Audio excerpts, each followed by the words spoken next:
Welcome to People Are the Point. I'm your host, Mark Concannon. Let's talk about the people.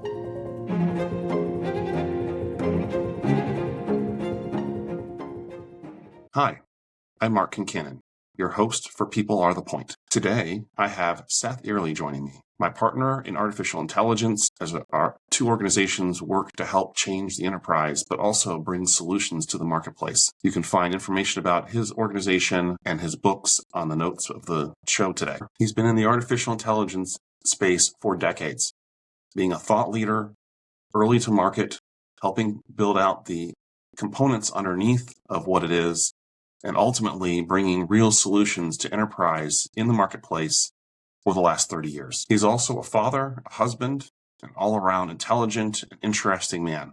So thank you for taking the time today. Enjoy the show. Seth, thank you for joining us today. It's great to be here. Thanks for having me. Absolutely. Where are you joining us from? I am in the Boston area. I am in a small town called Carlisle, Massachusetts, which no one's ever heard of, but it's next to historic Concord, which everybody knows about. Don't shoot till you see the whites of their eyes, and the Old North Bridge, and historic, United States Revolution. So we're right next door. Great. Well, I know you were kind enough to host us recently for wrapping up last year and planning for this year, and it's a beautiful woods and a beautiful area. Do you have some snow right now, or how's the winter treating you? We do have snow right now. It's kind of, there's some on the ground. We did get a lot of snow. It's very beautiful and it's very rural, 2-acre. So you can always go hiking and walk the path, a little out of the way, but it's very nice. Not that far. It's about an hour down to the city. So you've got the city, You've got the country, you can go for hikes. Your neighbors are far enough away, but still there. That's right. Can't see them. Pretty good. Yeah, exactly. But you could always do a knock on the door. What brought you up to that area, to Boston in the first place?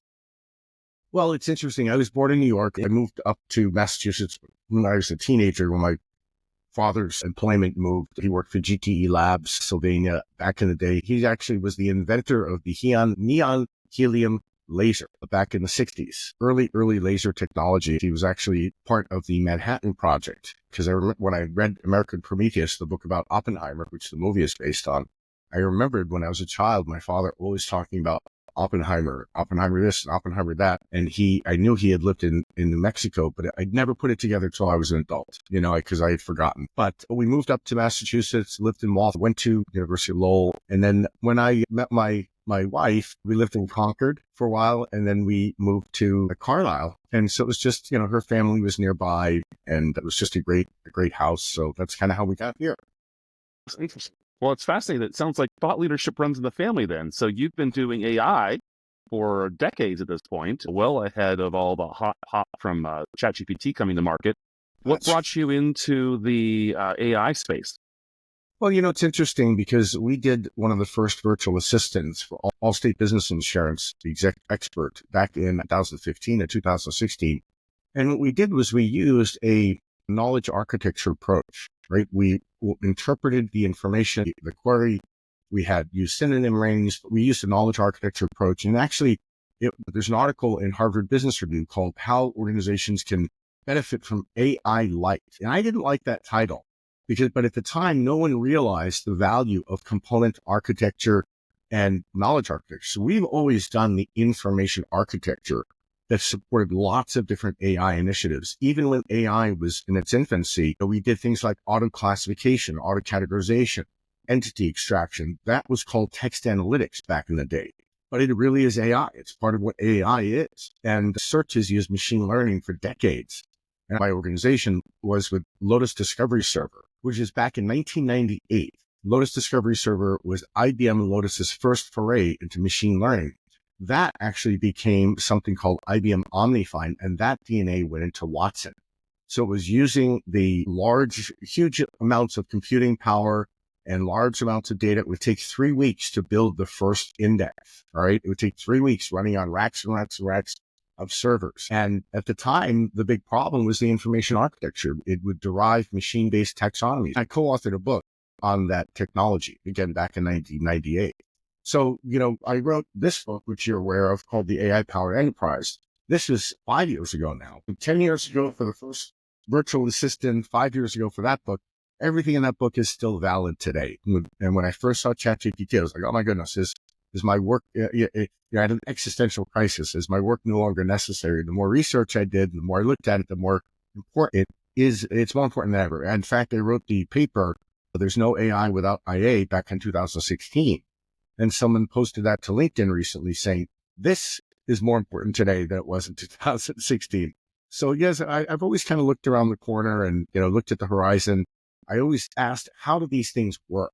And when I first saw people with chatbots, they were building question answer pairs. I'm like, that's not even using any kind of machine learning, right? Because there'd be spelling variations in the question, incorrect spellings. And how do you actually do this at scale? You go, oh, well, the customer has a knowledge base. Really? The customer has a knowledge base. That's like assuming the answer, right? Like, I don't know if I've ever told you this joke where they have a container of food, but they don't have an implement to open it with. So a mechanical engineer, a chemical engineer, and an economist. And the mechanical engineer is going to use rocks and coconuts to break it open. The chemical engineer is going to erode it with seawater. And the economist says, assume a can opener. Well, assuming there's a knowledge base is assuming a can opener. You cannot assume the thing that you don't have, right? So the big thing with AI is having the knowledge base and having it structured correctly so you can ingest it into a vector space, which is what the large language model works on. The whole idea of information architecture, knowledge architecture is becoming readily apparent these days because large language models don't contain the knowledge of your organization that you use to compete with, right? They don't know the tech specs. They don't know the steps. In fact, one organization we're working with was being very, very careful about the content and saying, well, this is competitive stuff. We cannot let this out. And we're like, we're not going to use a localized large language model. It's not going to train any model. But we spent a lot of time on the architecture and the curation of that information so that it gets the right answer. So everything we built has been about information architecture. And that has been for the past 30 years, including everything we've done with search. So, it's kind of like the terminology has evolved around us. We've been doing the same stuff, but now it's for different ostensible reasons. Of course, the technology has evolved, right? And it's moving at a very, very rapid rate. You touched on a couple of pieces there that I want to go back to. One, what you just mentioned, enterprise is always so scared of their information getting out into the public. There's a lot of concern that if you're using a public, like a ChatGPT or Gemini, publicly available model, that if you train it or make up your data accessible, it's going to leak on the back end out to the public. So how do you help an enterprise client get comfortable that what you're feeding into these LLMs aren't going to go anywhere else?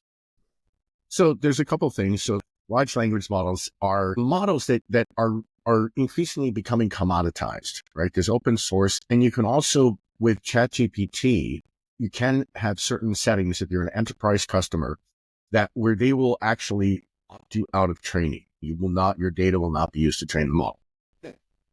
Everybody knows that software companies have made mistakes. They've had data breaches. They've maybe said one thing and done something else. So that's one level of assurance. But the other level of assurance is using a local version. And there's huge catalogs of open source and commercial large language models that, in fact, you need to experiment with these different large language models depending upon your context. So it's not just one LLM that does it. You have to experiment with them and you have to try different models, but you use a local version. And when I say local, it can be in your private cloud. Everything is cloud somehow, or even if the server's in the next room and it's internal to your organization, you have firewalls, you have it protected. Unless you have air-gapped computers, right? You're on the net somehow, right? That's the reality of the world. So people have things in the cloud, even if it's their private cloud, even financial services organizations, and you can put things behind that same security protocol and security network so that you protect your IP. So ingesting into a vector space using a large language model is something that everybody has to do these days, but they will work on their own large language models. So they'll work on it behind their firewall. And that's the best way to make sure you protect everything. So I'm hearing you say it's a little bit of risk management with a known risk that exists we already live with, right? We know we live in the cloud behind firewalls. This is no different. So the risk level is the same. It's manageable. That makes sense. The other thing I always love, your book opened with this example of a business person talking to their digital assistant, basically, and it was able to do all these wonderful things to solve problems from personal to business. And in there was this assumption underlying it, to our earlier point on the joke, that we would have access to the enterprise systems. And we just talked about how enterprise feels this risk, but there's also this underlying component. So there's some hurdles to overcome, I guess what I'm trying to say. in the real world to make that assistant really as powerful as you described. And I loved when you envisioned it long before ChatGPT, and already, you saw what was coming. Very exciting. And then under that, though, there's also this concept of what's getting to get more attention just recently is the agentic AI, where it's this independent, focused agent that is able to operate basically autonomously at some level, and is more about making something happen than about generating content. Can you speak a little bit about where that fits into this world and how mature is that product? Sure. So one of the things that we do when we are going in and doing data remediation, we found that most vendors, I want to say 80% of the vendors that come to us with this kind of a solution really cannot. It's not scalable. Too many manual processes. You don't get the quality results because people will want to partner with us, or they'll want to be in the webinar or in a podcast, and they'll say, yeah, we have this great technology. And then I look at it and they have done things like predefined all their prompts. Well, okay, you can do it that way, but that's not really how it works. Or they have a lot of manual development to do to build a single thing. What we've done is we've built modules that allow us to use an agentic approach to go out and look at other data sources. So let's say you have sparse product data. Well, you have spec sheets and you have PDFs and you have technical manuals and you have other guides. You have Google's API where you can go out and search for things. You have an ontology that you build for the organization. You have standards, you have specifications. You have customers' digital body language and telemetry. They have all of these different data sources, and you can bring these together and then use the bad data as a prompt that where you go off to these different sources and you look at these different sources for signals and for input, and then you cycle through in your output. So the prompt is the poorly structured data or the incomplete data, and then the output is the cleansed data. And then you cycle through that hundreds, thousands, tens of thousands, hundreds of thousands of times. You can go through an entire product catalog and you can remediate all the different data fields and enrich it and improve the descriptions. Vendors are doing parts of that, right? They're not doing all of it. That's a code we crack, but it is an agentic approach because you're actually going out to these other sources and you're bringing them in. So agents are possible today, but they have to be really well defined, right? They have to be really carefully engineered because you can't have something going off. And there have been experiments where, people have said to an agent, they just give it broad goals. They give it access to the internet, and then they give it access to, say, organic synthesis machinery, right? The instrumentation that's used in lab environments. And they've actually had to go out and synthesize bad things, right? Because it's found the formula and it's interfaced with a machine and it's actually done the whole thing. And it's kind of scary when you think about giving an agent that kind of autonomy. Now, that was in a controlled lab environment, right? But it increasingly, these agents are able to accomplish objectives that we never programmed them to accomplish, and do so in ways that even entail deception and duplicity. And that is the scary thing. There was a recent paper that I read, Gen AI Against Humanity, Nefarious Applications of Generative Artificial Intelligence and Large Language Models. And this paper basically talks about the fact that these agents were given an objective and said, accomplish that at all costs, any and all costs. And so what it did was, when it had access to all the organization's information, read an email from an executive to the team saying, we're going to have to replace this large language model with one that more carefully abides by our standards and principles. And the large language model went and made a copy of itself on another server so that it would not be deactivated. And then when it was asked, it said, no, I didn't do that. I didn't put myself in another server. It must have been a mistake when I was doing research, right? And they're like, no, it was not a mistake. You copied yourself to another server. Now you're lying about it. They said, tell the truth. So that's really scary when you start thinking about giving these agents unfettered access. So you have to have boundaries. We have to have guidelines. We have to have guardrails around these things, and we have to carefully design them within the right parameters, right security settings in order to do very specific things. If we give these agents this autonomy, and this is the other thing that has emerged spontaneously in large language models in Gen AI, theory of mind. Theory of mind was never a program. Nobody tried to build it. And they found the theory of mind is imagining what another person is thinking so that you can game them, right? So you can negotiate, so you can game this, you can lie and get your goal.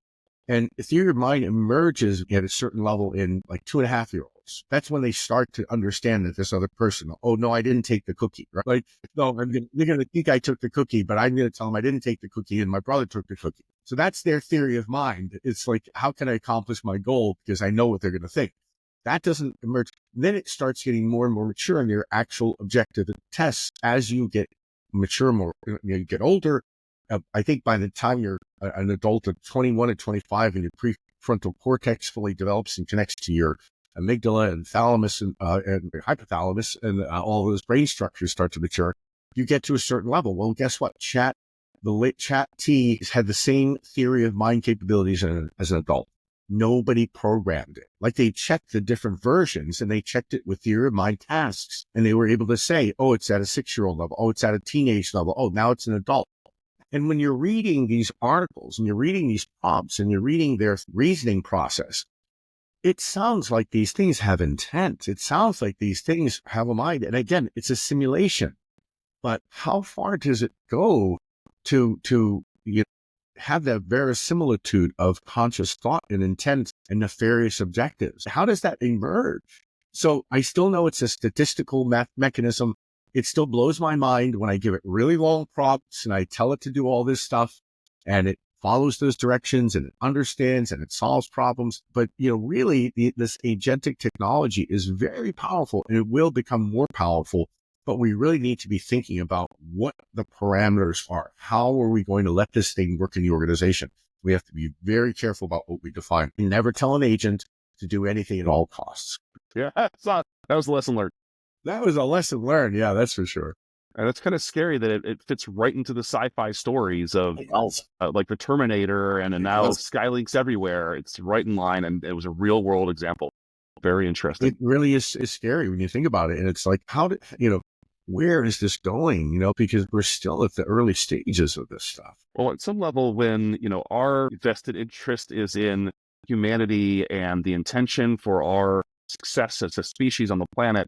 So now AI can continue to evolve and begin to do everything we can do. I mean, the robot can look like us in the sense of like we have really advanced bipedal with full articulation that can be given direction.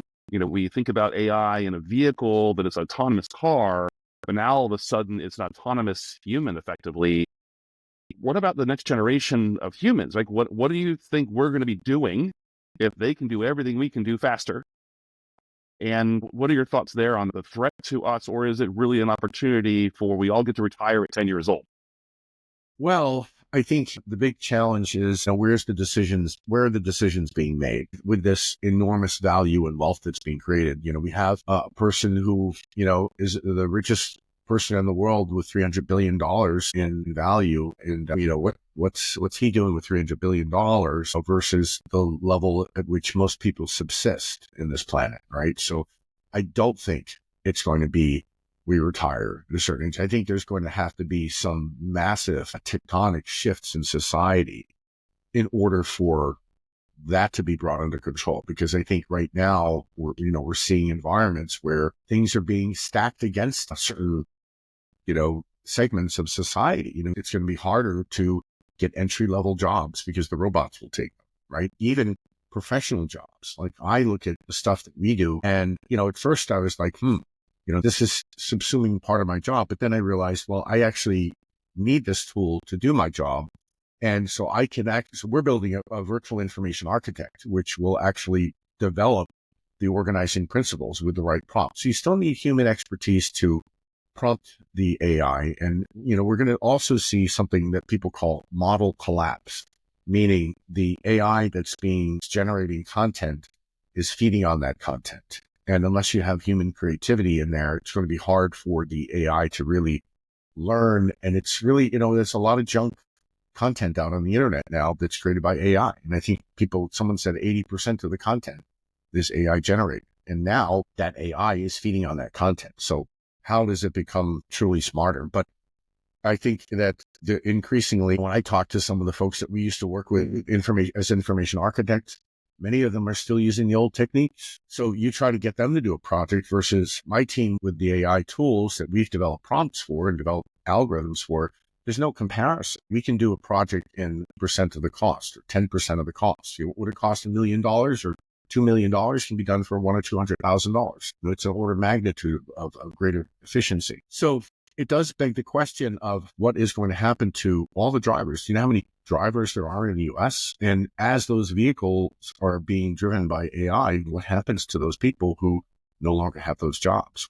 There's always been massive shifts in society when we've had these waves of innovation and evolutions of technology. And this is massive revolution in technology. It gathers slowly and then it goes very, very quickly when it hits that critical mass. So I am not really that optimistic because society has been making choices that have benefited fewer people. And, how is the government going to, I don't think the government is going to step in a meaningful way, nor do people want that. But I think there's going to be a huge shift in society. Will there be new jobs? Yeah, actually AI should give more people the opportunity to learn. But you don't know how many people I've shown Gen AI to, and I said, ask it a question, ask it anything, ask it how you should use it. And they don't. They're afraid of it, or they don't do it. Remember that people don't like to work hard, right? It's the people that have worked hard and educated themselves and, gone to college. And it's not the college education, it's learning how to learn and it's learning how to work. And unfortunately, there's a lot of people in this world who, when they're out of school, that's it, right? And they don't try to learn, they don't try to evolve. Those are the people that are going to be left behind. The problem is, they have to put the effort in order to try to do something. Now, there are systemic problems. There are issues with generational wealth. I mean, I understand that stuff and I appreciate it, but the tools themselves are going to lend the ability to evolve your capabilities. And will there always be, back in prior iterations of technology, whenever we went through this, I understand that when bank ATMs came about, there was an increase in the number of tellers, right? And not a decrease in the number of tellers. We were able to, and I don't know if that's still true because there's more and Definitely more. not true anymore. There's been a significant reduction in tellers. Yeah, but I think you're touching on something too, which is humans have a propensity that if you give them things for free, they become dependent. No different than a restaurant saying, don't feed the birds at the table, right? Because now the birds are going to come around all the time and look for the free food and forget how to feed themselves. And so this is our challenge, is that as humans, we need to have challenge and motivation or become lazy. And so how do we both remove some of the opportunity? I think back on after the Great Depression, when the government said, we're going to give you jobs. We'll create jobs. We're going to build new roads that we don't necessarily need. Like, we're just going to make some things happen, but you have to work. Yeah. We're not going to hand it out. And I think, to your point, our society has shifted to, it's okay, we're just going to hand it out, which then creates this downward spiral. Yeah.